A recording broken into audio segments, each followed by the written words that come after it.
right, now let's talk about what I call a scribble technique. It's just a name I give it. This is where we're going to start to think a little bit more about accuracy, a little bit more about proportions. We're allowed to take the instrument off the surface of the page and put it back on the surface. We're allowed to start and stop. But we're going to take all those things we learned from continuous line, blind contour, about staying loose, keeping the instrument loose in our hand. Same thing with mass gesture with line.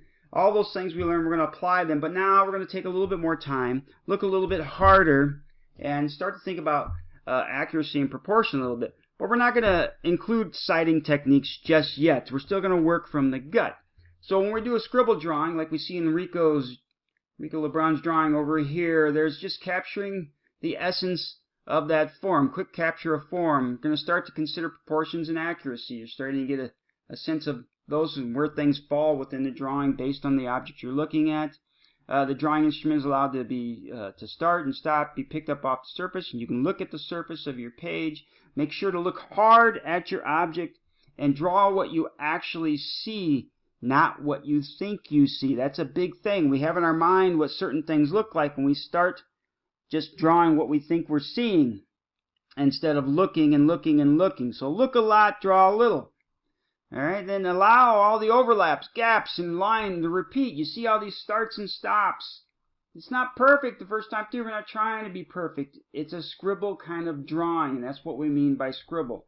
Let's see if we can find some other examples. This is almost kind of a mass gesture with line, but it has this scribble sort of feel where they're trying to capture the essence of the form here. This is a nice, real quick scribble sort of layout, starting to reinforce some of these edges, almost becoming contour lines as they move through the drawing here. This is a great kind of repeat. You see the early sorts of looser, capturing the torso to help set up this kind of scribble drawing, just capturing the essence of the form.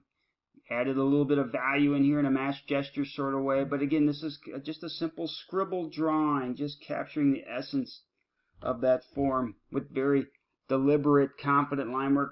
William Kentridge doing a drawing of a bird flapping its wings. He's actually erasing out the earlier versions as the bird moves, and then drawing over the top of that in a real quick gestural sort of way.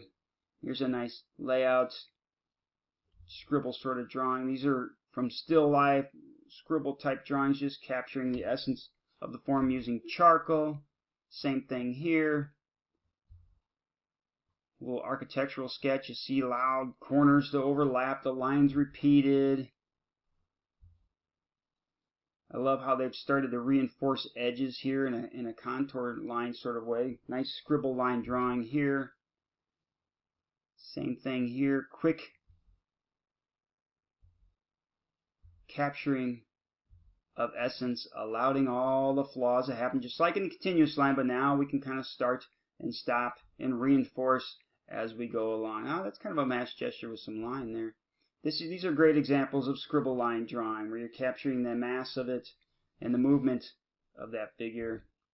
And there's mass gesture, which we already looked at. So let's do a demo on some scribble line drawings. All right, let's do a quick demo doing some just scribble line. We're going to draw from the shoe again. You see here, it's got a lot of interesting things going on, I guess. I don't know. Get it set up over here. Now a scribble line, I'm going to stay pretty light. I'm going to start with just I'm going to use this one actually. This should show up a little bit better in the drawing. But I'm going to keep a light touch on it. And I'm thinking about a little bit more about proportions and that sort of thing now. And I'm going to take my time a little more. Now these are, as opposed to doing 1 and 2 minute continuous line and blind contour, we're now going to spend maybe, I don't know, 5, 6, 7, 8 minutes or so on some of these to capture the essence.